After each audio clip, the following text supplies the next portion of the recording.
This is usually when I ask him what we're talking about today, but he told me already and I already forgot, so. It's okay. I lower my expectations when it comes down to it.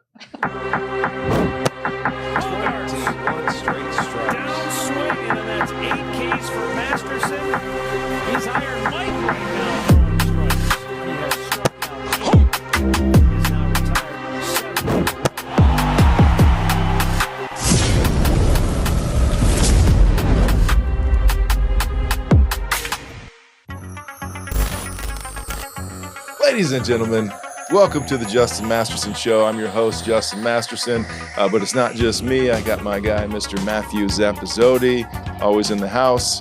But it's not just the two of us. What? We got some special guests today. We have Paul and Paul Condry in the house. You see Paul right there hanging out, longtime friend, listener of the show, and his wife is here too, so we're super excited for that. Well, first we'll get into Paul. You're here. We appreciate you being here.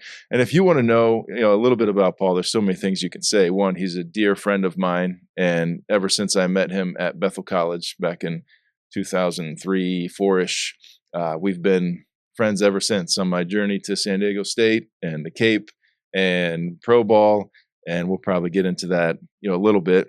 But we're also don't lose us. We're still working through some of our laws of that Frank has given us. But I want to give you a sense, Paul, there's a million accolades that we could put on him. He's been doing radio and impacting lives since, before I was even born. But we got my fifth decade right now. Put that in perspective.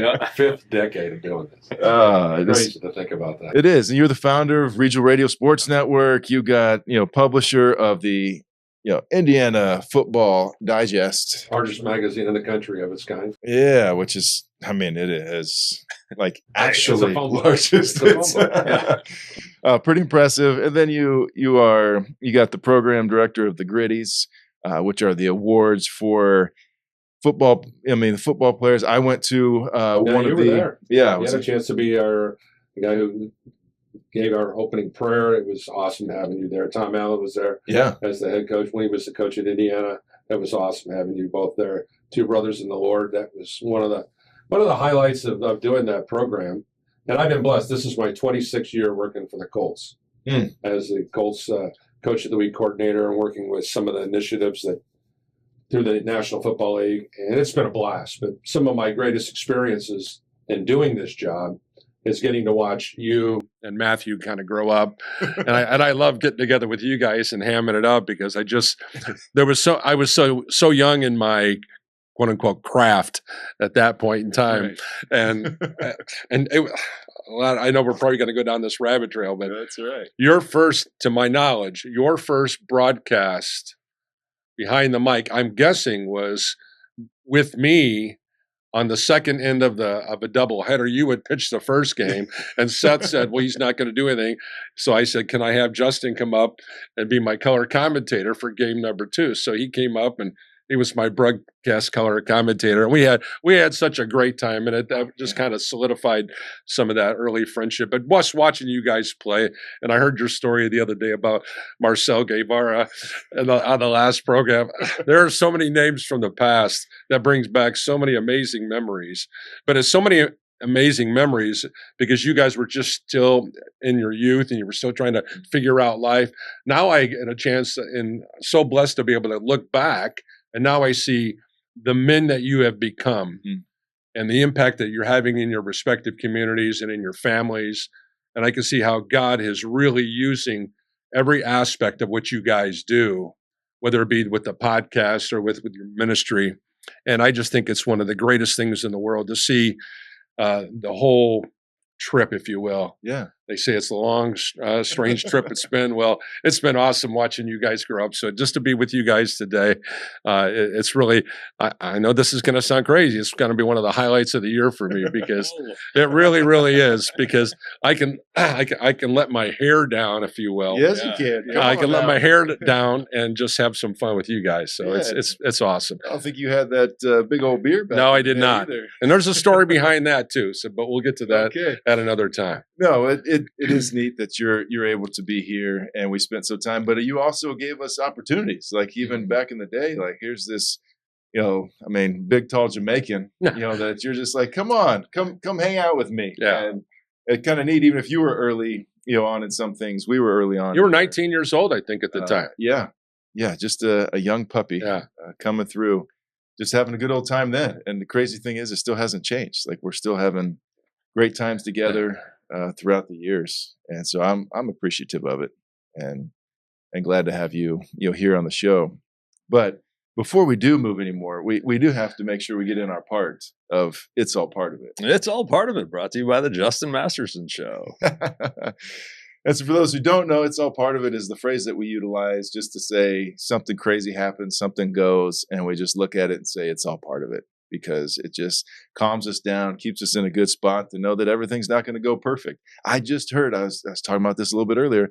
I don't know if it was the Vikings coach or somebody, when they came off at halftime, they gave this like, well, I think they were struggling or they weren't doing as well. I think it might have been tied. And he said, well, we were trying to do some stuff, but it's all part of it. And I was like, yes, it is all part of it. See, it's not just me. Other people have it. Of course, I didn't come up with it, but I am championing the phrase as best I can to push us through. And so for this one, it actually happened last week, Zap. We were at a gala.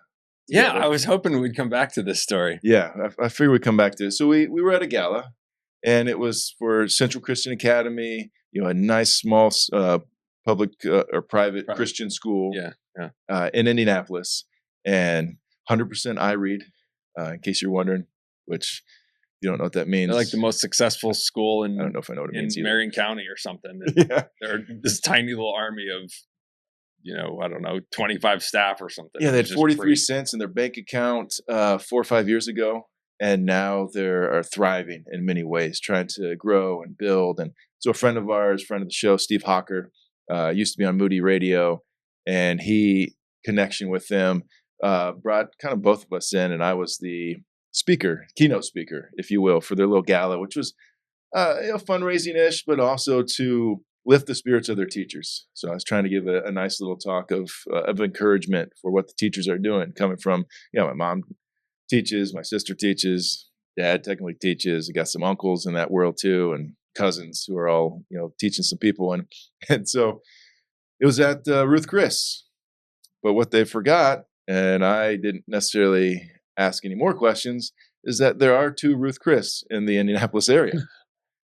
There's one downtown in the heart of it all, which is closer to the school.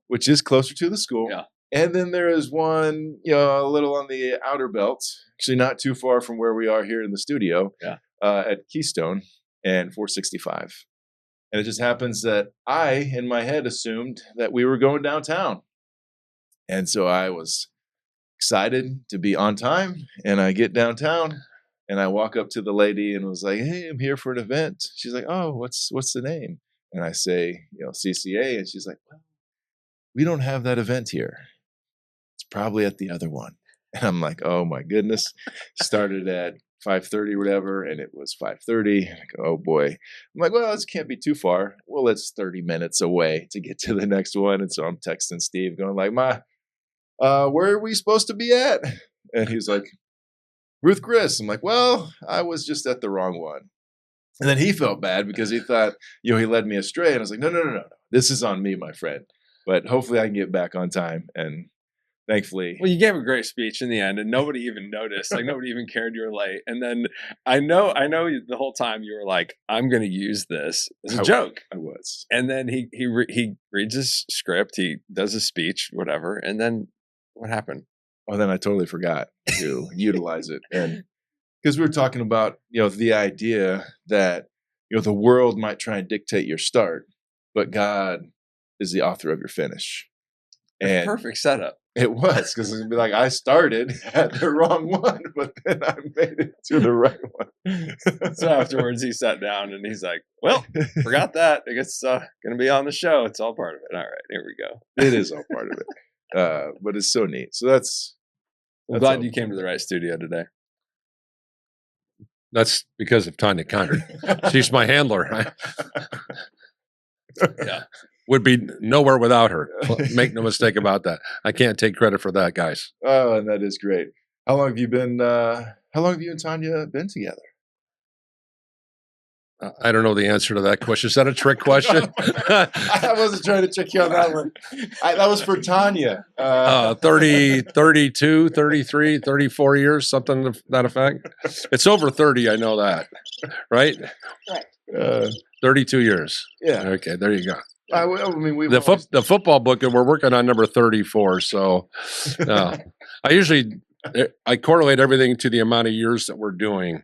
Well, it was so-and-so was playing during this time. Oh yeah, that was that. So everything's relatable to, and once again, as a business owner, you kind of understand that because everything revolves around your business, which is not necessarily good in regards to, because it's hard as a business owner and to turn off the switch. This is one of the things that we really struggle with. And I think, especially later on in my career, I'm 69 now, but I would say when I hit around the 60 mark, I really made an emphasis on the importance of the Sabbath and making sure that we stopped. We didn't work on the Sabbath unless it was something that was absolutely positively I had to do. And there's a couple Colts things that I have to do that I have to work on Sunday because we use Sunday as our Sabbath.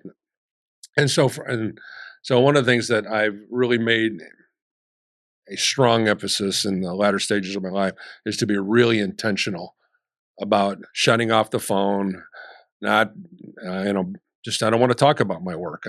That's the Lord's day. I want that day to be about Him. And so that's something that I would encourage anybody that you have to have that. I mean, I think the Lord is pretty intentional about that, is, taking that 24-hour period. And I know that since I've started doing that, I think my life has been really blessed because allocating that time for Him, that one day for Him, is really, really kind of grounded things for me a lot better. Because when you're running two separate businesses, it's hard to, there's just 100,000 things going on simultaneously with so many different people and whatnot. So, what led you to even have that idea of starting that when you turned 60? I don't know, Justin. I just think it's the natural progression of just, listen, I need to get balance. And one of the things, and I was going to share this with you guys because it's about the beard. Okay. So the beard is 840 days old today. Now it's not as nicely groomed, doesn't look as sharp. But one of the things that Tanya mentioned when we were watching the podcast the other day together, it's like, it's so neat to see the boys have some gray. Look at Matt's gray. Look at Justin's got a little bit of gray in there. It's so neat to see those guys have some gray. So 840 days ago, I had a very dear friend of mine turned me on to a book called The Most Important Hour. And so what I did is so I just started to let my beard grow at the same time. And so what I do is I get up in the morning and anywhere between 4:45 to 6:45, depending upon whatever my day looks like. And I give him the first hour of my day. I write him a letter every morning and I said, and I tell him this is what I'm blessed with. This is what I'm thankful for. These are some of the things that are as important. So seek ye first the kingdom of God. And I think when I started putting that in as the cornerstone of each and every day of my life, I think I've really gotten even more balance in addition to the Sabbath. And once again, I mean, I wish I could be your guys' age and go back and institute the most important hour, but then I think my beard would be probably down to my ankles at some point in time. But it's just been a conversation piece with the beard because people say, what's the deal with the beard? And so it opens up a door for me to talk about my faith. And I know that's as crazy as it may sound, but it happens 4 or 5 times a week. Yeah, I've had people come up and say, you letting the beard grow, it's all over the place. And I says, yeah, but let me tell you about the most important hour. What are the first 4 words about? In the beginning, God. How many times are in the New Testament scriptures do we find out that Jesus is going off early in the morning to get away? Oh yeah. So when I 840 days ago, when I took that first step, that first journey into the most important hour, it really, really kind of revolutionized my faith walk. And I've always been a person of faith, and I have been for a long time, as you both well know, but it's just taken it to a whole nother level. Now, I know the stuff that you guys are working on with your ministry is encouraging to other people, and everybody has their own particular walk. But the Lord, because of, and I want you guys to take me back to the days when you guys were college athletes at quote unquote Bethel College at the time. Yep. Okay, so now it's Bethel University, but I still have the same type of interaction with high school and college kids as I did with you guys all these years. So now I've got kids coming up to me, talking to me about this, and it gives me an opportunity. Talk about blooming where God planted you. Mm-hmm. I mean, I think you could probably say if there's anybody that you know that bloomed where God has planted you, in this case me, it would be me. I had plenty of opportunities to do a lot of other things, but the Lord said, listen, we're going to put you here in Mishawaka, Indiana. We're going to put you at the centerpiece of Indiana high school football. We're going to do the Colts. You got all these different things are going on, all the different colleges and high schools that we work with. And he says, this is where we're going to plant you, and this is where I want you to serve. It's similar to, the many times that you've gone overseas on some of your amazing missions trips. I mean, God's given you an unbelievable gift, an opportunity to open doors because of what you were able to accomplish as a professional athlete. But I think that, what you guys are doing now with this program is just the tip of the iceberg of what a new area that God has asked you to, a new path He's tried to go down the road. So Yeah. that's kind of the whole ins and outs of it. No, I think it's pretty impressive. The fact that, we talk about, even when we're doing Fight Club, this idea of we have it kind of outside the church walls, and it's not necessarily in the church. Exactly. It's wrong, but it's outside the church walls doing the thing because half our battle is that we want people to do ministry where they're at. Yeah, absolutely. But too often it's like, no, I'm going to go do full-time ministry. So I got to go to seminary. I got to go be a part of this, and knowledge and wisdom is good. But the fact of having the opportunity to be where you're at, like if you took that idea and were like, oh man, I really feel like God's put a call on my life to impact lives in a positive way, tell people the gospel, I think I need to go work at a church. Like just think of the access that you continue to have with young adults, coaches, the Colts, people in general, that now allows you to speak truth and wisdom into them is just pretty impressive.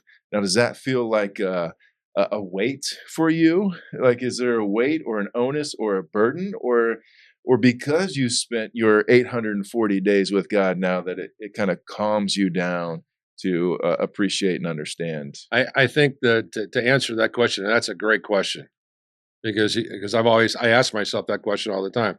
Am I better in my faith walk because of the 840 days? I mean, there are days where, if we're traveling and we have let's say hypothetically, we're going to Maine for our annual excursion. Right. I mean, and we have a 5 o'clock flight. That means I'm getting up at 1 or 2 o'clock in the morning, or I'm trying to get it done in a you know what I'm saying? So there are travel days that are involved, and this as the schedules of traveling across from point A to point B on trips. It's just you're just trying to navigate through. So I'm really, really diligent about making sure that I have the time, and I've dedicated my life to this because I can see how it's enhanced my walk. Mm. My walk is more focused than it ever has been, but I also understand that God is continuing to do more things through what we're trying to do. But I love the fact that I have, when I look back at it from someone else's viewpoint, I had somebody ask me the other day, it was about ministry things, and I says, well, I just want to be available to where God wants me to go. Yeah. If I'm going to be working with our Colts Coach of the Week program, or if it's our Gritty's banquet, or if it's sitting down into a podcast with Matt and Justin, or doing whatever. I mean, I'm literally gone from one end of the country to the other just because the Lord says go. And I think that's the most important thing, is be available when He says go, and having enough faith that if I'm going to go in a new direction, that He said, well, I still want you to go.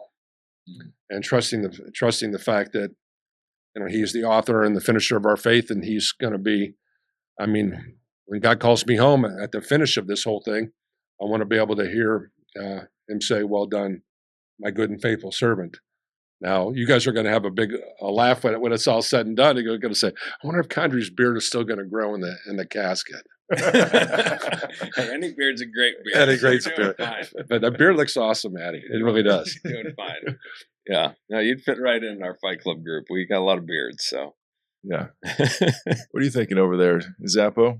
Oh, this is fun. I'm just I'm loving it. Yeah, we have this special connection, not just playing ball together and then, finding our wives at Bethel and doing a lot of things in the same sequence, but connection to you was even my freshman year. Justin wasn't there yet with my parents being in Texas. Yeah.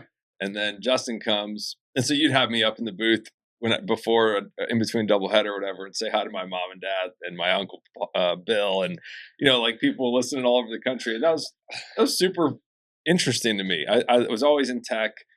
I'd never done anything with radio.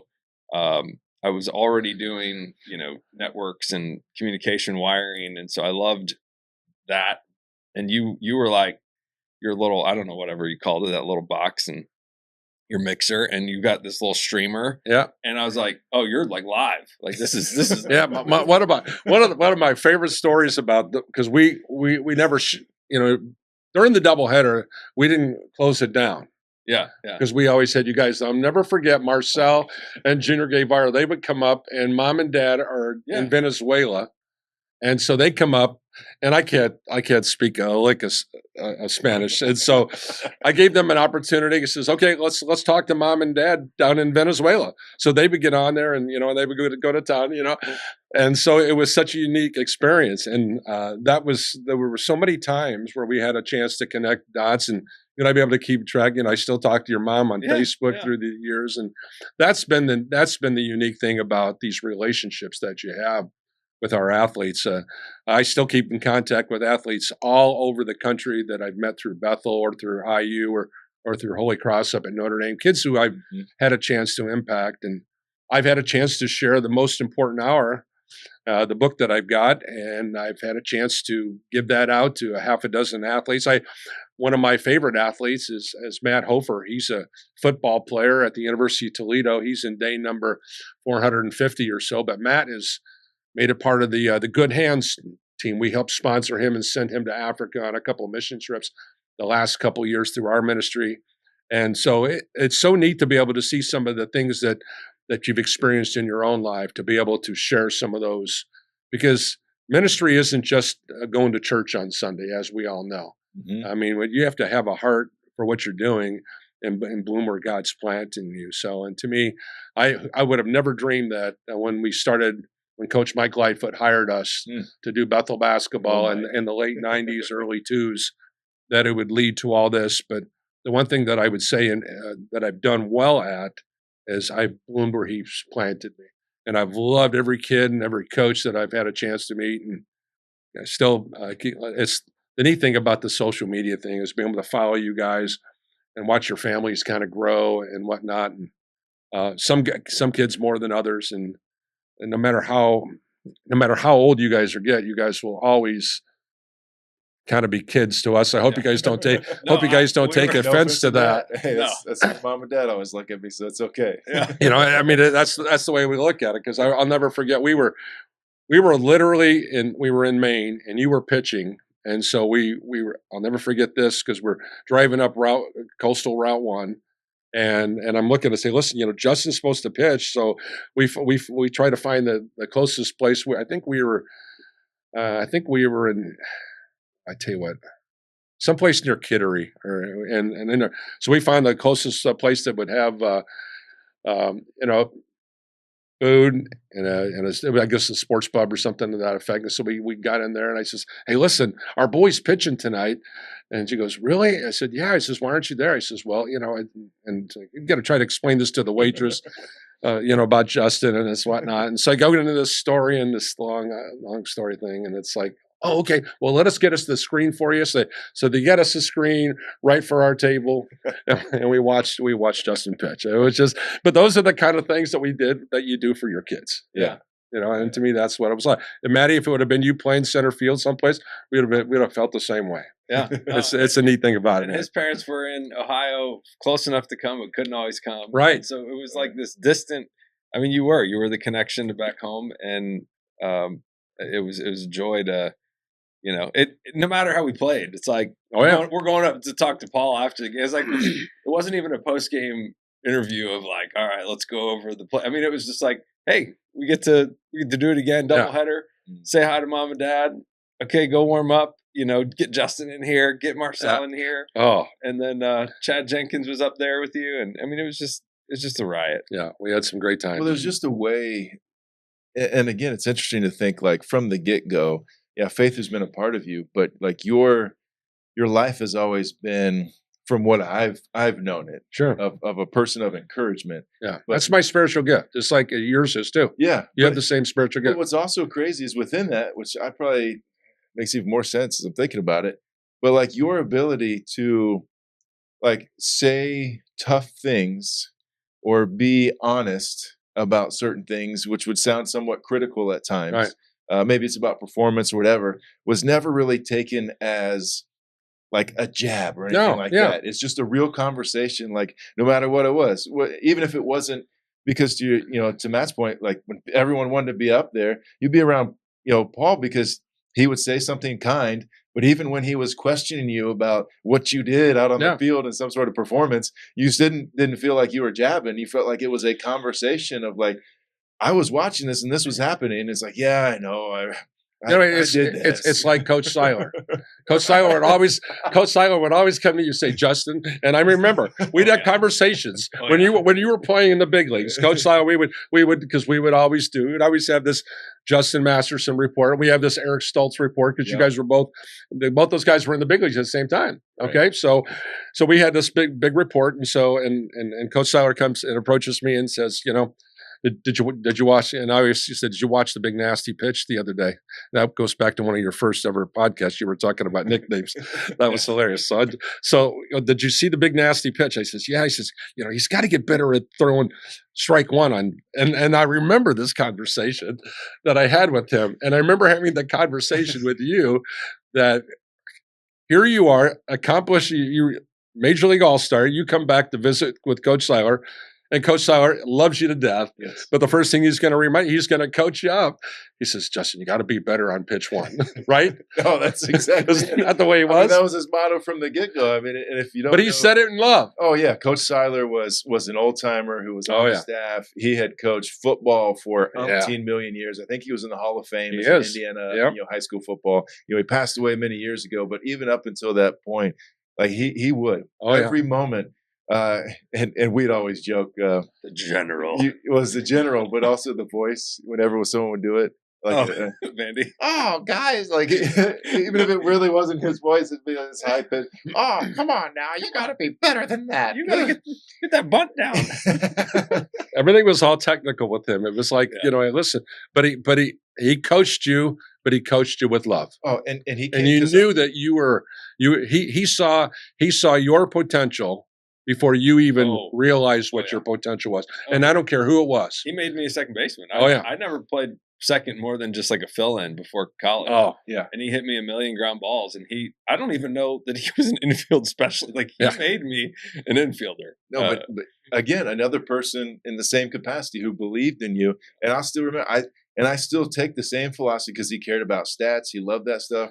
There was one thing, Merrill, you probably won't care about this because baseball thing, but he wanted to have a stat of a move up where, of course, if you move a guy from second to third and it's not a bunt, or you get him from first to second, with less than 2 outs and it's not a bunt, he's like, you should get credit of some way, shape, or form for doing that, because those are the little things of the game that he wanted people to appreciate. But when it came to pitching, he repeated the same things every time. It was first pitch strike, get the first batter out, and on or off in 3 pitches. Mm-hmm. That's what he wanted for the that's a simple philosophy, and to me it doesn't even change to this day. Like if we can put in a first pitch strike on a guy, some people would then take it to a 1-1 count, which you can throw a strike on. But if you get that first batter out, change the way things go. And then if you're able to get a guy on or off, in 3 pitches or less, so either give up a hit or you punch him out, you're going to have success because you're going to keep your pitch count low. You're going to be effective. You're going to be aggressive. And that is what still resonates for Coach Seiler. I wonder if just thinking about Greg Maddux, you were talking about there's some crazy stats about Greg Maddux that he only got a full count to X amount of guys during the course of his career. Oh yeah. I mean, there's some crazy stuff that this guy was doing when he was in his prime. But I wonder if he had the same mentality, maybe I don't know, of the importance of let's establish who we are on the first pitch to each batter. But if I'm sure you know this, there are big guys sitting on that first pitch knowing exactly what you're thinking. This is because everybody stats everything these days. I mean, they know that Masterson's coming in with the big nasty right here on pitch one. This is what he's going to throw, and they're sitting on that. Oh, they are. But still, Greg Maddux. What can you say about that guy, man? That guy still got people out. It's about execution. Yes. Like when it comes down to it, no matter how great. I was just talking about this, last night. We were doing, study on Ephesians and stuff.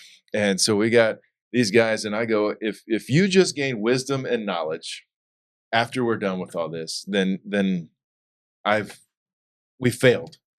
Because my hope and goal is that, yes, you would gain some wisdom and knowledge, because you could. I want people to have a better IQ of baseball, faith, basketball.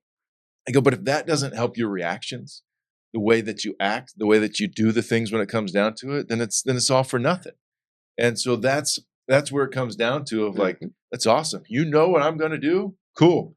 And I'm still going to do it, because the kids today will be like, oh, they know what we're going to do. I'm like, awesome. Let's just draw the play up for them, and then we can execute it. And if we do it right, it doesn't matter what they do. Like, we can still adjust and make it work. And again, what happens? Like, guys who swing on first pitch, I loved it.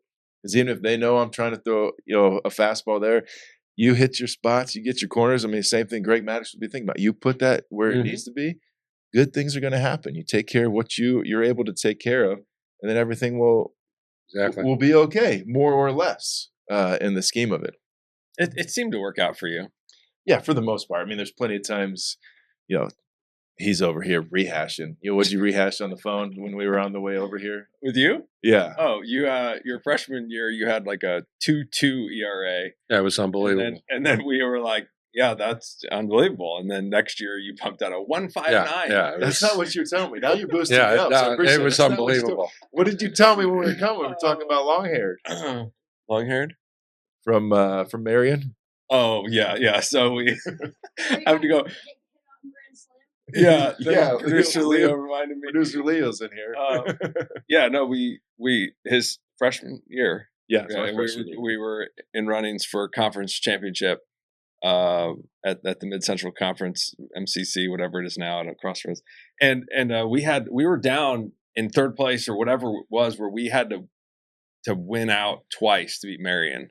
And so we beat Huntington, we swept St. Francis, we swept IWU, we finished the season strong, and we get to the playoffs, and we know we're going to win the first series, but we've got to beat Marion twice, which I don't even know if that's still the thing, but like I was thinking about it, I was like, really? So they must have beat us in regular season twice is probably how it worked.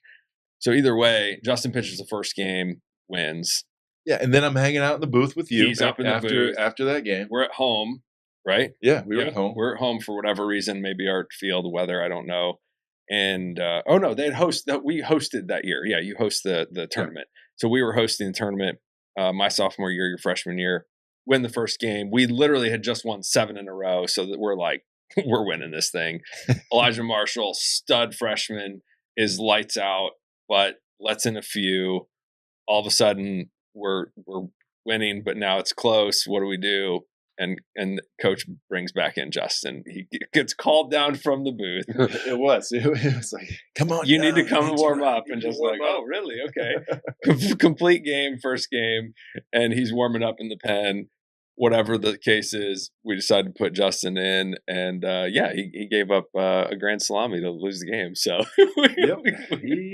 we lost conference. But I did look. You're a freshman. It was a good looking pitch, though. Yeah, it was right there. You were a freshman. This kid was a senior, and he saw you literally all day. So and he was one of the best players in our conference. Yeah. When it came down to it, I can never remember people's names. I just remember he was the long-haired guy, because it was always join the crowd. Whatever, you're so good with names. I don't know how you do it, Paul. I mean, you are unbelievable. Somebody's in your ear telling you. No, there's nobody in my ear. Justin will tell you that when you're doing big league games and you've got those kind of resources, there are people literally telling you what to say in your ear. the dynamics are a lot different. What we're doing at our level, I mean, you are doing everything. You are your own sports information director, your own producer, your own director. You are your own. I mean, just like we're doing here. This is a pretty awesome little setup here. If it wasn't for Leo keeping everything in line over here, That's right. I think we would crash this. We would crash the bus over here. But I mean, there's just so many For moving sure. parts. What you know? would have is if it was Yeah. just if Leo wasn't here, you'd have Matt over there sending me signals. Yeah, like, "Hey, absolutely. you forgot to change the camera, Yeah. to the next person. Exactly. Exactly. Well, which I can always adjust post edit, but then again, it puts more work that I don't necessarily want to do. But you know what? In the scheme of it, we're going to keep. It's great having you here on the show, but I do want to hit just a little bit on. If people are still listening, that's what I always. Of course, if you listen, you go. I'm always like, I don't know if you're still here. Meryl might have turned off already, but I still love you, babe. But we are on Law 11. When we have Frank Viola's 48 Spiritual Laws of Power.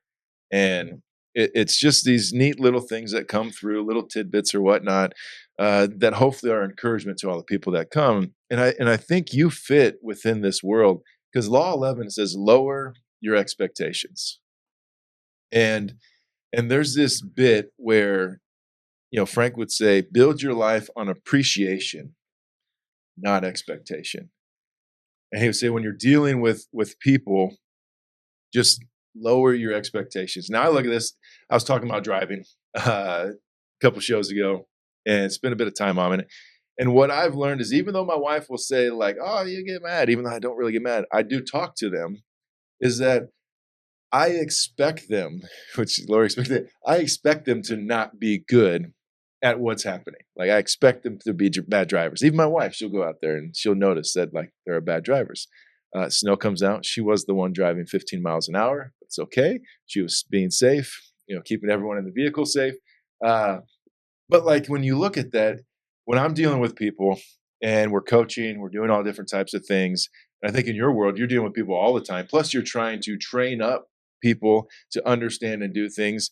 And it can be, if you have just expectations, it can be frustrating and you can get angry, which is not always helpful, especially the things that we talk about. But when you're in that realm of appreciation, it allows to highlight the things that supply joy. And so in one sense, when I hear lower expectations, as Frank's talking about it, makes me think of like, oh, we don't want perfection. Like we don't want it to be good. And I don't think that's where he's going. It's more of, it's okay to work hard, put in the effort, do great things. And then there are times when you go out and you pitch in the second game of a doubleheader and it doesn't work out the way that you hoped, even though you had put out so much effort. Does that ever happen in your world when you felt like you maybe should have started lowering your expectations early on in life? Oh, this is the easiest question that you're going to ask me. I have such great appreciation for doing what I'm doing. This is what I wanted to do when I was 4. Wow.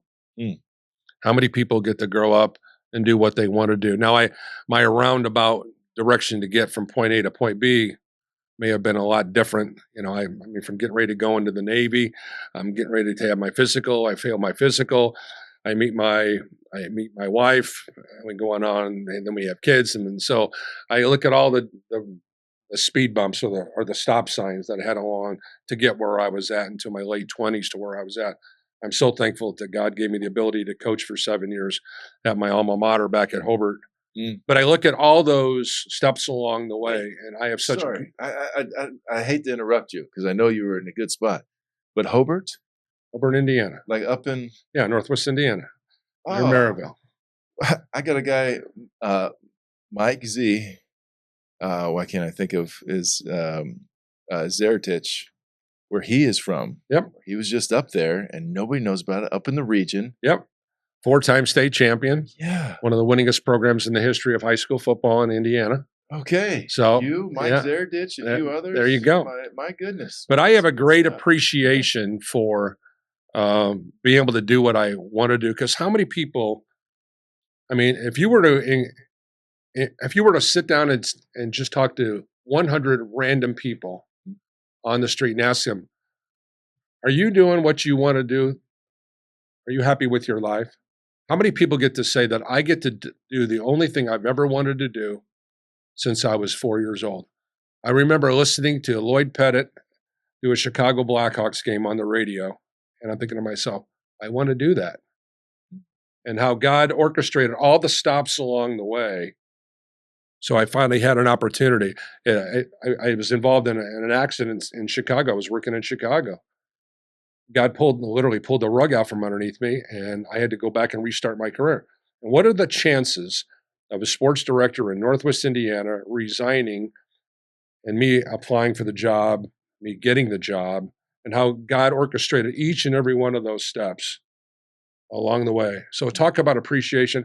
I have a tremendous amount of appreciation for where God has put me and how many people he has brought into my life. And my circle is really, really wide. And I mean, you guys, I mean, it is incredible to be able to talk about appreciation. And I just want to serve God the best way I can while I'm here, because I just want to just say thank you. I want to do this for you because you've given me a job of my dreams, quite frankly. Right. Well, the journey of it going through, I'm sure you've. Oh, it's not been paved easy. All different, as you and I have discussed. Yeah. There's been some just moving right along. All of a sudden, there's not a pothole. You're going off a cliff, and I think about all the things. And once again, those trials, and more often than not, I don't think we appreciate when we're in the midst of a trial. And I can say this at 69. That when you're in the midst of a trial that is literally changing everyone around you, whether it be in this case, it could be your kids, it could be your wife, it could be everybody that you know. You're all in this trial together, and you don't appreciate the trial when you're in the midst of this trial. You just don't, because you want to survive. You get into that survival mentality. But then once you're through that and you look back on it and you have, wow. It was you carrying me the entire time. The appreciation that you have for God's divine path that he put you on. I know that at Bethel, it's with Christ at the helm, and I know that's kind of the school thing, but really, if Christ is at the helm, you have a much better chance of making it through this crazy world that we live in. And I have appreciation. I love that word, Justin. Matt, that's yeah. No, I'm right with you there, guys, on that. I like how you say that. I actually used, maybe in my immaturity or just not understanding those trials, I used to do what a lot of people think and say is like, God, where are you in this? I'm going through some tough stuff and you're not here. Like, not maybe can't feel you, I can't hear you, I can't sense your direction because this isn't right. Like there's something wrong going on, and this turmoil, this thing. And now I through others' wisdom, not my own, I've realized like this is actually where you're supposed to be at. Absolutely. And he never stops working. There's that great song. Matter of fact, Justin, I think I sent you my Christmas card this past week, and we talked about this song called Waymaker. There's an amazing song by Waymaker. Leland is my favorite version, but there's a line in that song about he never stops working. He never stops working. Right. And when you start embracing the mindset that I just need to stay on the path, he's who I'm following because he is always working. He is always working. And to me, if you have, once again, appreciation, I have such great appreciation because I'm working, I'm trusting, I'm following, but I also know that he is always working. Yeah. That's an amazing place to be. So now, how then do you deal with people who come along? So this is what you want to do since you're 4 years old. You get people who come in who maybe don't put in the same effort, don't maybe respect it as much as you do. How do you end up dealing with those type of people that come your way in the midst of this? I kick them out. Okay. Honestly, I mean, if someone's going to be on my team, you're going to be all in. I mean, that's just the way it is. I'm the head coach of my team. Yeah. I'm going to surround myself with people who are going to buy in the whole situation. I go back to being a head coach. I mean, that's what you want. And you guys are coaching now, and you understand the dynamic. I want you all in.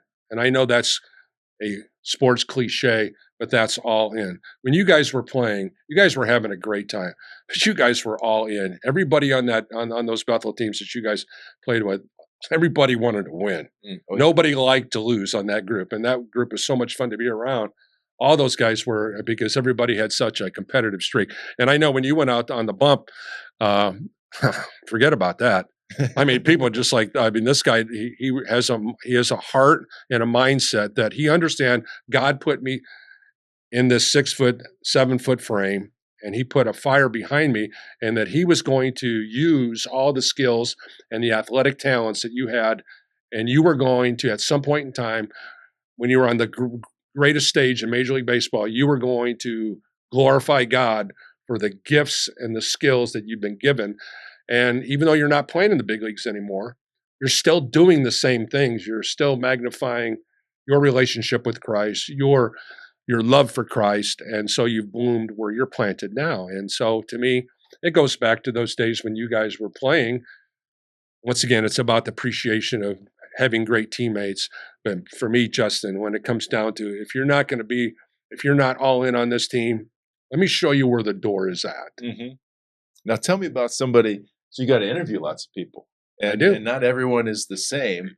So when you come into an interview and do you get disappointed when they come in and don't bring the same type of vibe? Does that frustrate you, make you angry? Oh yeah, it does. Or is that a way? No. Yeah. It does. It ticks me off, quite frankly. I mean, I want, I tell this with Love my it, yes. I want everybody to give me.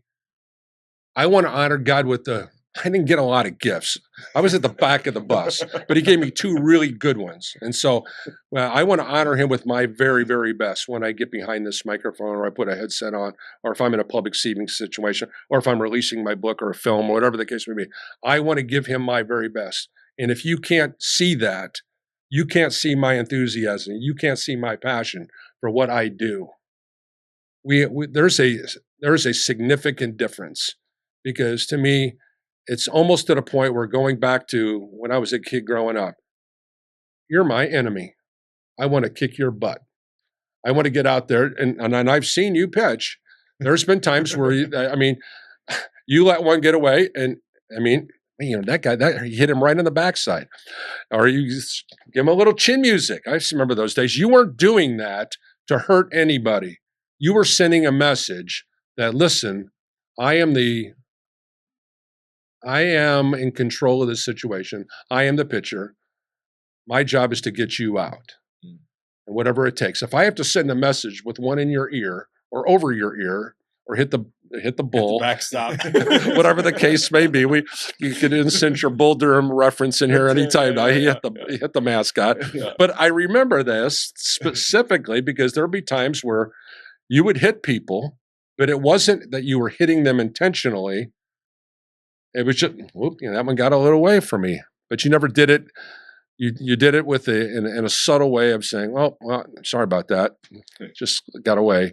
But you weren't really sorry about it, because you were just trying. It was just in that competitive moment situation, and that's where I'm at in my business. I am so ultra competitive, still at age 69, that I want to, and I expect to win every time I put my headset on. I have guys come up to me after my ball game. How was your broadcast today? We finished it. We're okay. And seldom, if you ask any of the guys on my team, I walk away from something and say, well, I crushed that today. Because I don't crush those today. Because now I'll go back and we'll finish up this podcast, and the guys will ask me, what were you doing in Indianapolis? I'll say, I was on with Justin and Maddie doing the podcast. And I'm going to say right now, and we're not even done yet, we crushed this today. We crushed this today because we were able to get through all the stuff that you had on your list. We were able to have some laughs. We were able to share some great stories. And we did the most important thing. We talked about our love and our passion for Jesus Christ. Yeah. And what we do. And we're so thankful that, once again, that appreciation, that word, man, I'm so grateful. And I hope Leo gets this. I hope he understands that he understands that if you're passionate and you love what you do, people will see Jesus. People will say, man, I want what that guy's got. I want what that guy's got. Well, actually, that's actually one thing about it, because some people have gotten stuck and they didn't live up to their 4-year-old dream, or they never had it, or they couldn't really fulfill because of a life circumstance, or And you brought up disappointment, and there's people listening that go, wow, I don't have the Justin story and the Paul. Hey, it wasn't paved in a smooth path for you, but you got there, and you get stuck, and it gets kind of in a circular disappointment and depression and just kind of grind of life. And here we are about to hit like our snow winter up here, and it just kind of feels gray. And it's like, how do I get out of this? Like, where's spring coming for people? And what hope do you have when you were hitting those bumps? And when you did get a grand slam hit off of you to lose the game, where do you pick yourself up? Because there's this competitiveness where it's like, that means you have to win in order to succeed. And that's not actually what I'm hearing, because you can have success even when you don't necessarily crush it.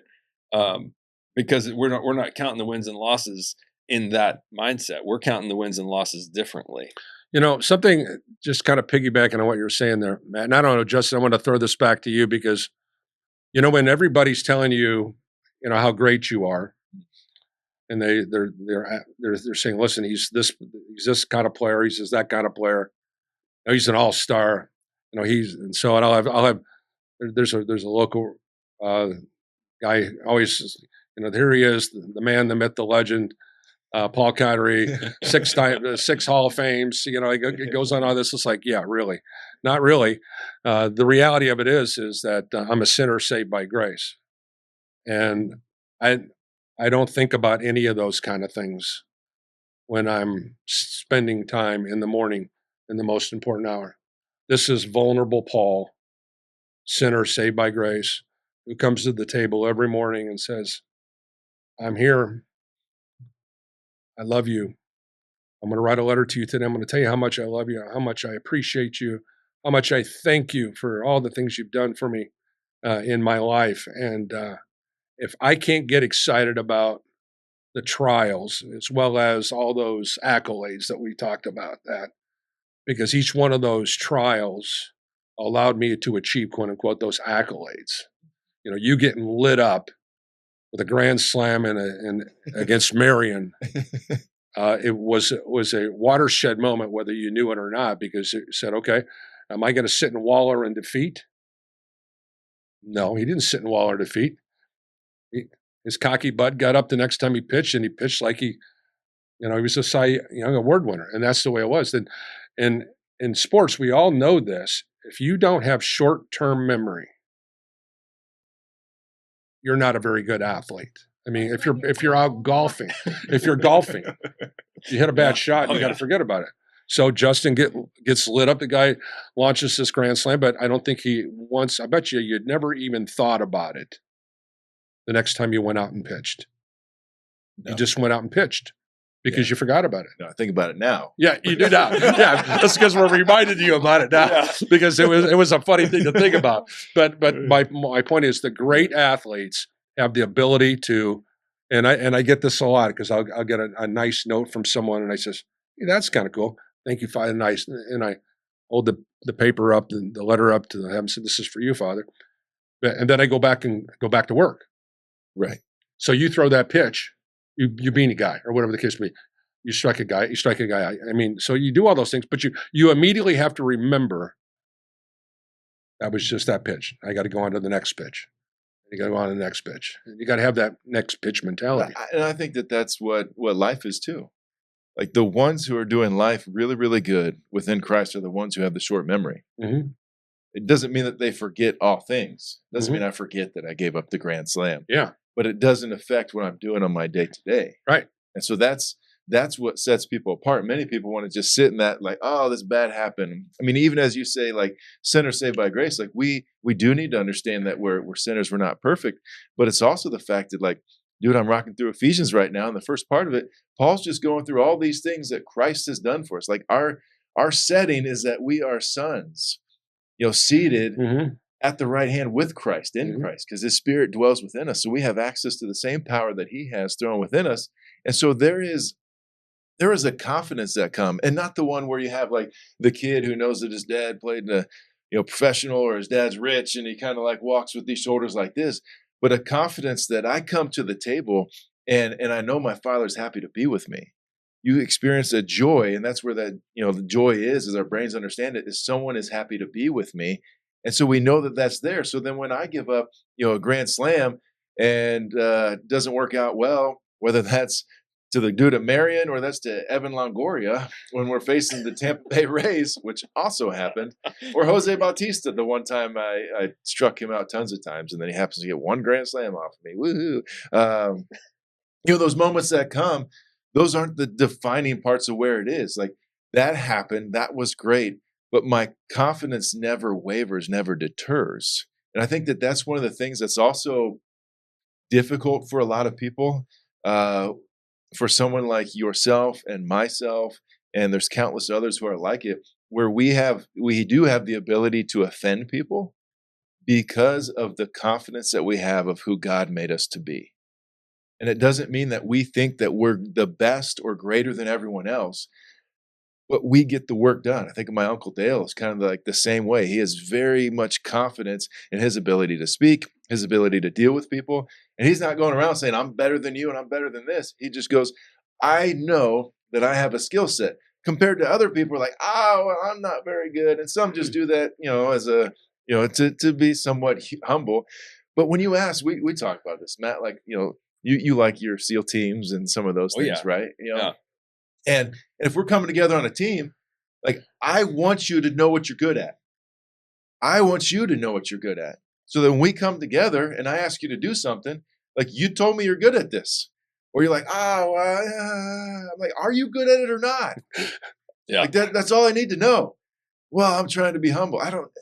Humble is not the thing. Like, right now, we just need to understand, do you know what God has created you? And people are so, I think, weary and afraid to understand and truly know what God has made them to be. Because why? Because they're afraid, as we talked about, that they may not hit the mark every single time they go out.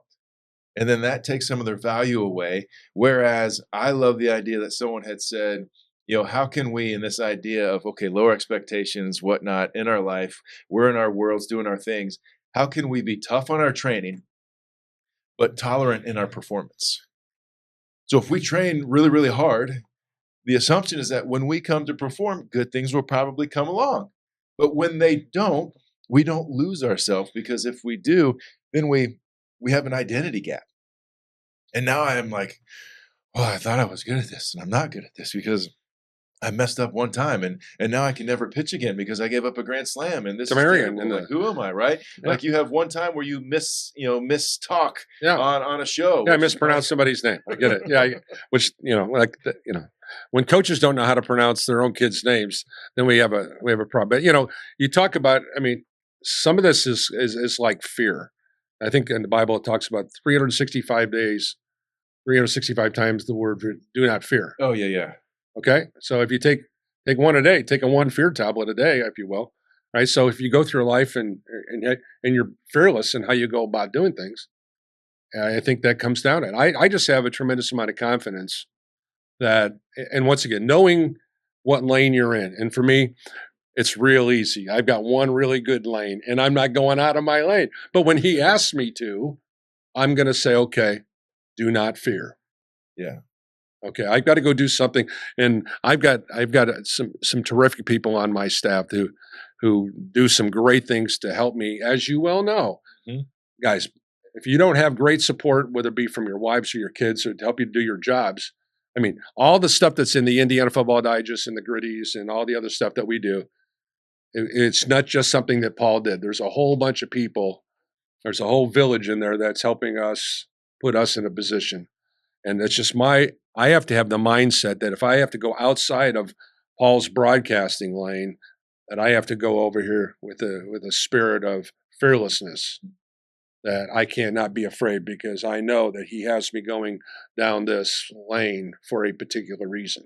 When you have that hope and that peace, then that non-fear, that no fear, not mentality comes naturally. Yeah. And if you're thinking, wow, that's amazing, I wish I had that mentality, it's like, well, because you're not confident in Christ yet. Right. And when he's got you on mission, and we're talking about the SEAL team, when like, no, I'm here to execute this mission. God put me here on this earth for a reason. The fears, they're there, but they're behind you. Right. and so you're able to execute with the best of your ability, the best of your efforts, not so that you get recognized for how good you are. It's Right. because no, this is what God put me here to do. Getting back to the most important hour. I mean, here I am I'm at 69 years old. So do the math for, 840 days ago. So I started this new program, 3 years ago. Yeah. Okay. So I'm still learning at 69 as if I was when I first picked up my Bible. That Bible is a living, breathing entity in itself. I mean, make no mistake about it. I mean, if you get up in the morning and you spend time in that word, he is going to reveal himself into those trials, into those circumstances, whatever the case may be. He is going to reveal himself to you. Will he reveal it to you in your time frame? We all know the answer to this one. God answers prayers in 3 ways: yes, no, and wait a while. And we all don't like no. We love yes. Wait a while is where we have to go with a fearless mindset. That, hey, listen, we're going to follow what he has, and we're going to follow it fearlessly. Yeah, and I love whenever I hear fearless. I also like to put in this idea of courageous, also like showing courage, being brave, and the fact that I know this is difficult, which gives you the same concept of fearless. Right.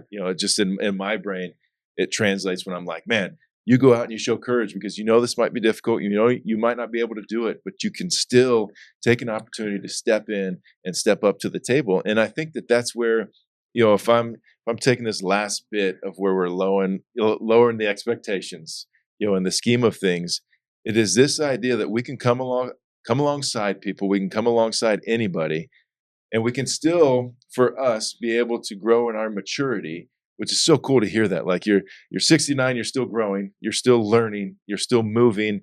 My mom does that well. My wife and I, we love doing that together. Lord has blessed us in a spot where we're able to continue to grow together, learning knowledge and wisdom. But there's also some of this that helped out, because there was a point when I looked at my wife and I'm like, how are you not smarter than, how do you not know this? You were in church. Why is this a problem for you?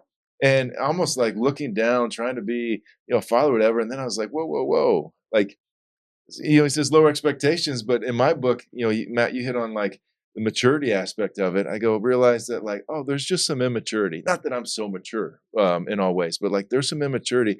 How can I just come alongside, still expect things in great ways, but knowing that we're not like there's one phrase where it's I trust you can handle this, but I also understand that things go sideways, and that's okay, because we're trying to learn and grow to be able to do that. And I was just thinking, how can we, continue to grow with our kids, to utilize that kind of philosophy, to use it with people we engage with, people who work for us, that we're trying to train up and help them to learn, who are all in, but that doesn't mean that they get it all the time, that they execute the way we need them to all the time. And so we can still be, yes, this is what we expect, but I understand whether we say it or not. I understand it may not always hit that, but that's still the goal that we go to. And even with ourselves, we can beat up ourselves. And that's something that I'm just noticing in you, so much so that you've always had the confidence, you've always been the encourager, but you just see this deeper light that comes from you because of just the passion that you've had over these last 840 days of just being in the Word and starting your day with the best first hour, which is pretty incredible. Well, I think that before it was I got an opening between 4:30 and 5 today. Let's do it then. Or I have an opening at 8:30 tonight. Let's spend time in the Word. But I think being intentional about getting up in the morning, and spending time in the Word, and to think about writing a letter to God every morning. Good morning, Father. And I just tell him as if I'm writing a letter to Matt or writing a letter to Justin. I want to have that intimate. So I always I'm using the term Abba Father. And I've been doing this study on the names of God and how his name resonates throughout the course of the Old Testament. But I keep thinking about Father, Abba Father. And I'm thinking about if since since Paul Condry's earthly father, Paul Jasper Condry, is in heaven with our heavenly Father, I don't have a father I can go to and say, "Hey, listen, I'd like to talk to you about this, Dad." So my true father is our Lord and Savior Jesus Christ, God Himself. And so when you're having an intimate conversation with the creator of the universe every single morning, but I also want it to be real. It's just if I'm talking to Justin and Maddie doing the podcast. I want that same type of relationship. I want that same type of dialogue. So if you were to go through and read the most important hour journals, it's a really candid. Some people may say, well, you're not being really reverent to the Lord in your conversation. No, because He's my Father. I want to be able to have that intimate relationship with my Father, and I want to be able to tell Him how I feel. Is that always reverent? Not necessarily. It's not. I mean, how many times have we all cried out to God and asked God, please help me? And we've also done that where it hasn't been reverent. Mm-hmm. I mean, honestly, Tanya and I were having conversations on the way down about when we were watching you pitch. We were watching you pitch, and we were praying in our spirit to say, "All right, Father, give Justin the ability to be courageous, be fearless right now. He needs to get a pitch high and inside right here, right now." And we were praying for specifics. But we know that He's listening.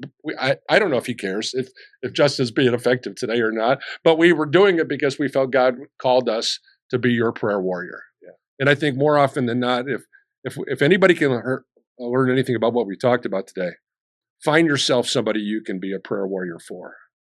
You have to have that. And so what we do every morning, Tanya and I, we pray at 7:14 every morning. And we're intentional about our prayer, about asking God, whether it be it's praying for the nation of Israel, whether it be praying for our children, praying for a spiritual revival in the hearts and the minds of our kids and our grandkids, hedge of protection over our great country. And then we go through our laundry list of people who we're praying for, people who are sick or who've had death in their family. So we try to be intentional about that, but find somebody you can pray for, man. And when you love somebody enough to be able to petition the creator of the universe on their behalf, I think that that's how I've approached what we've done with our career at Bethel, with all you Bethel guys. I'd sit down before a ball game and I'd read through everybody's name, and in my spirit, and you guys know what it's like to pray in your spirit, I'm praying for Matt today. I'm praying for Justin today. I'm praying for Jenkins today. I'm praying for Coach Zartman. I'm praying for, I'm praying for everybody. Because you just do that. And I think that's part of that walk. And there's some maturation that I've been on over the course of these last few years. In this case, 5 decades. 5 decades. Some good wisdom right there. That's some great wisdom. I love listening about how you're talking about praying your spirit in this conversation. Some people think like you've got to really get in a posture and a spot to pray. And there's times for that. And there's times where you need to remove distractions. You need to go to a place where you are in line with your thoughts with God only. But most of the time, that's the way I'm driving around. I'm just talking in my head and I'm reading an article. That's the best way to go. It reminds me of somebody, and I say, I'm going to pray for them. And then now it's like, you know what? I'm just going to call them or shoot them a text right now. And our guy, Mark Kincaid, he's this prayer warrior for our team.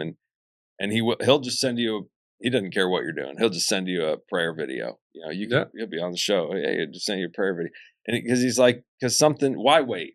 It's not about the person. It's about the connection you're having with God. And then you also want to be this encouragement to others and let them know, like, somebody's thinking about you, and what you do in life is important. And don't let that, drift away and just think you're all alone. And so we're all connected. And even though we're not physically around each other, I love hearing the stories about you. Yeah, guys have a unique situation because Tanya and I have had this conversation on numerous occasions. Guys can pick up a conversation that happened 12 years ago in 3 months. Yeah. They can pick up that conversation and go right with it. We could sit down and we could talk about stories from when you guys were playing and all that kind of stuff. Whereas gals, it's a different dynamic. They're wired just a little bit different where they have to have, and once again, it's, God designs us each and every one of us in His own special way. Make no mistake about it. But guys are, we can just pick up right where we left off. I haven't seen so-and-so for 25 years, and you get together with them, you see them at an alumni event, and it's like, I don't know what you've done the last 25 years, but it's great to see you. It's great to be with you, and we're unique in that regard. Oh, that's for sure. And I love it. And I appreciate all the wisdom and knowledge that we've dropped today, that you've been willing to come down here. It's probably a great time for us to just kind of wrap it up and just say, man, the idea of having being a prayer warrior and having prayer warriors in your life, we're all about the people that you surround yourself with, positive, good individuals who are impacting you in just godly ways is even better. But just this idea of all these things we're kind of talking about, the confidence we can have in Christ, it allows us to what's the point? It allows us to stay calm. It gives us that fearlessness, the courage, the resilience to work through. It allows us to frame some of these setbacks that you had throughout, that you were talking about, to not things that are like, oh, I can't do it anymore. But no, I can still work through this. Like, yes, this has happened, but this is just a challenge that actually allows me to grow. Because if I didn't have any setbacks, then I'm not actually going to be able to grow in the midst of these. So I just want to say thank you for coming down, hanging out with us, being a part of the show.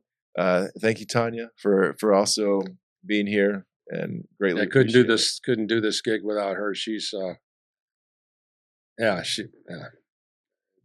So that's when I can get emotional. When I think about someone who's been a part of the journey, who's seen you at your very highs and seen you throughout your lows, and that what that's like. Both you guys do with your family, and Tanya's been amazing in regards to that. Been the love of my life, and I'm so grateful for all the things that she has done. She's kicked me in the backside when I needed to. She's hugged me when I needed to. She's pulled on my beard when necessary, and then those are the kind of things that you need somebody like that in your life. So, but it's awesome being with you guys. I want you to know that and I know I've told you this a lot over the course. I'm proud of both you guys, proud of the great men you guys have grown up to be, fathers, men of God, and even though I may still call you guys, my kids, I'm so proud of the kids you guys are raising, because I think that I get so much hope and encouragement in this world when I see the Justin Mastersons and the Matt Zappazotis being successful out there in the world and raising up great young men and women. So I'm proud of you guys and love you both. Love you too. Thanks. Appreciate it. Till next time.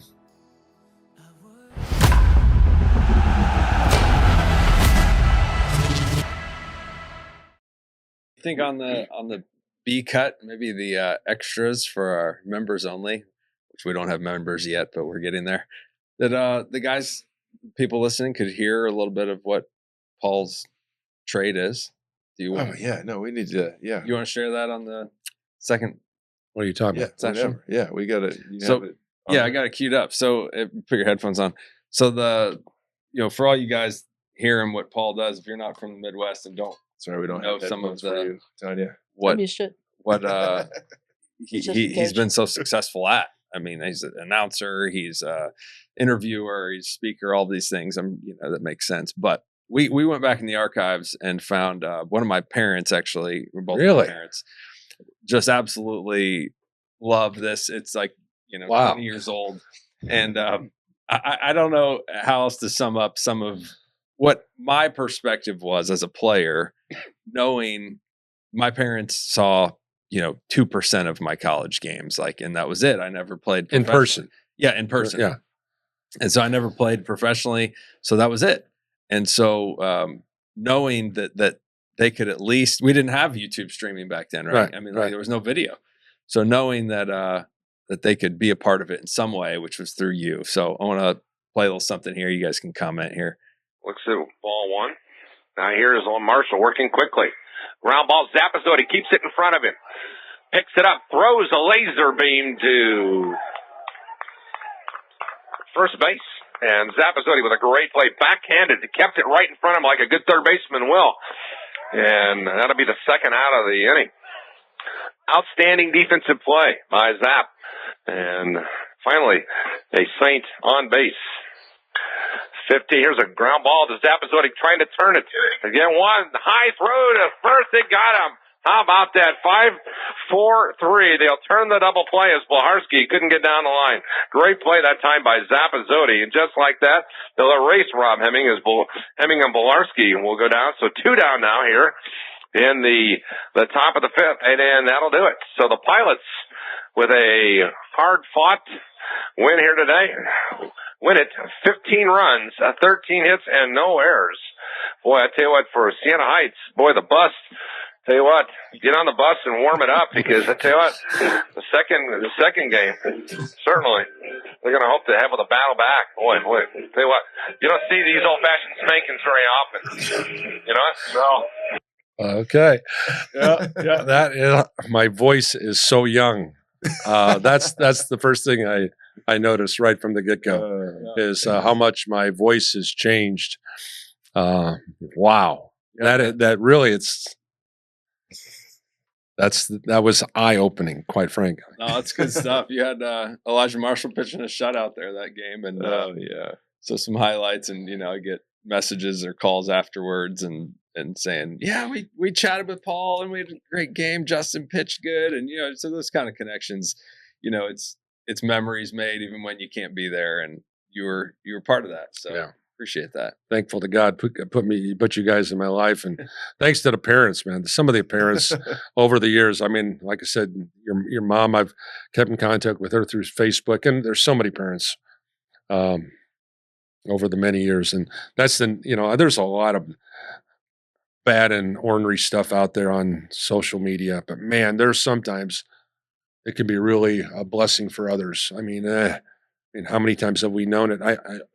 I know in your family, when there's a death in somebody's family and you can just pour out love to people through Facebook, and you understand that dynamic as well as anybody.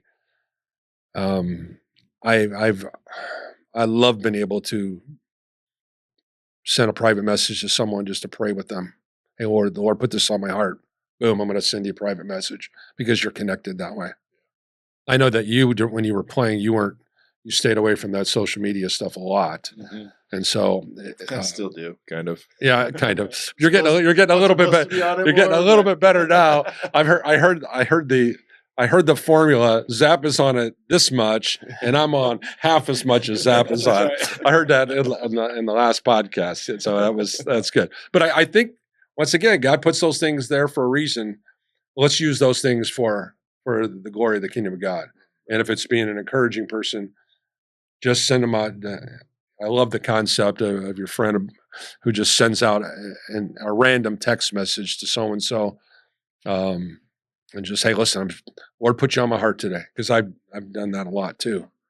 And you got to do that and take it for what it's worth, because you may not want to hear from that person. Take it, well, what does Paul want now? I know, Justin, you're probably saying that. What does Condry want now? And say, but the reality is the Lord put you on my heart. And so that's the reason I sent you that text message. That was a God's divine, and I'm being obedient by sending that text message or that private message or picking up that phone call. It's not like, Justin, I want tickets for this. By the way, I need to get tickets for. Anyways, we'll go. That's a whole other story. We got it. Yeah, let's go. I do have a random question for you, Tanya. How is Paul? How is he in the normalcy of life when you're dealing with him, when the frustrations come and you're sitting right there? I think sometimes he has to. It's just encouragement. It's like every human. Sometimes there's encouragement. Sometimes they're grab them and bring them back down to earth, and just love on each other and just make sure we're both in a positive light, going in the right direction. Yeah. Does he bring a consistency, when he's going about his business? I know you get to see the realness. So I'm not trying to hate or anything like that. It's just, we're all about authenticity in this world, and not that he hasn't been authentic in anything that he said, but we don't get to spend as much time with him. And so it's always interesting to hear the perspective of, the love of the life. He's wonderful. He makes me breakfast every morning. He cooks for our entire staff every day for lunch, and just shows Christ's love through his leadership that way. Now, you guys worked together for a long time. Does that ever get a little bit of, A little pushy Chevy once in a while. Little difficulty, right? Yeah. I mean, But we all have our realms. I mean, I'm more on the financial side. I'm more on the electronic and technical side, where he's on the more verbal, outspoken, and social section. Because I'm the person here that doesn't have the college degree. So I'm in that role. And so you and me both, brother. but it doesn't mean that we haven't been successful at what we've done. And something we probably didn't talk about today. The thing that I'm probably the most gratifying thing for me at age 69, as I look at all the kids who I coached, not only when I was coaching them in the late 70s, early 80s, but also the kids who have worked for me. Donnie Smith, a perfect example. Donnie's a 2-time national sports information director of the year. Now he's at Jacksonville State as the assistant AD in charge of football operations and doing, and I've got kids at Notre Dame. I've got guys who have technical director of a Super Bowl. I mean, we've got kids who have come through our internship program, and you see how they're flourishing in the world. And I look back on, I'm Dalton Scheller, who's the voice at Michigan State now. Came through my internship and worked for me for 3 years. Took what we taught him, how we beat him up. And I'm relentless in how I coach, because I coach old school stuff, man. You're going to do it this way, and this is the reason you're going to do it, and you're going to like it. But those are the kind of experiences that I want our guys to be able to understand, that God's got me here to teach you and to coach you and to put you in a position to be successful. I have kids who are doing amazing things. Kids have won Emmys. And it's because we coached them up. We loved them up. We put them in a position to be successful. To me, that's far more gratifying than Paul's in this Hall of Fame, Paul's in that Hall of Fame. None of that stuff. That means absolutely. It looks really nice. It's nice. It covers up the wall, that blank spot there on the wall. But the reality of it is there's nothing. I've got text messages I could show you from messages from my kids. And once again, I always call everybody kids. Please don't ever be offended by that. So if one of my kids sends me a text in, I wouldn't be here today without you. What greater thing is that? I have a buddy of mine who worked for me for 4 years. I'm thankful. What was that text that Adam sent me? Something about, I am so thankful that God put me in your life and that your ministry has changed my life. What is better than that? I got no game, man, after that. Seriously. Yeah, it's pretty cool. And so, and Tanya, there were times, and I'll tell you, early on when Regional Radio Sports was born, Tanya made all the money, and I kept dumping money back into it, the company. And then I told you that story about guys stealing everything from us. Yeah. I don't want to talk about that, but that's a whole other story. But it just, she has been everything. If Regional Radio Sports couldn't make the payroll for the Indiana Football Digest, Paul and Tanya Condry would make sure everybody got paid, because she managed our affairs. And there were times in the early stages of our business where we had to do that. But we know, thank God, and only by God's grace, is that we never missed a payroll. Everybody always got paid, even through all the stuff that we went through. Our guys never once missed getting paid. That's awesome. So God orchestrated all that, but it's because of her saying, okay, well, if we have to take $10,000 out of our bank account to make something happen, she was willing to do that. There's just not a lot of wives and business partners that are willing to do that. And so that's the reason I say she's the love of my life.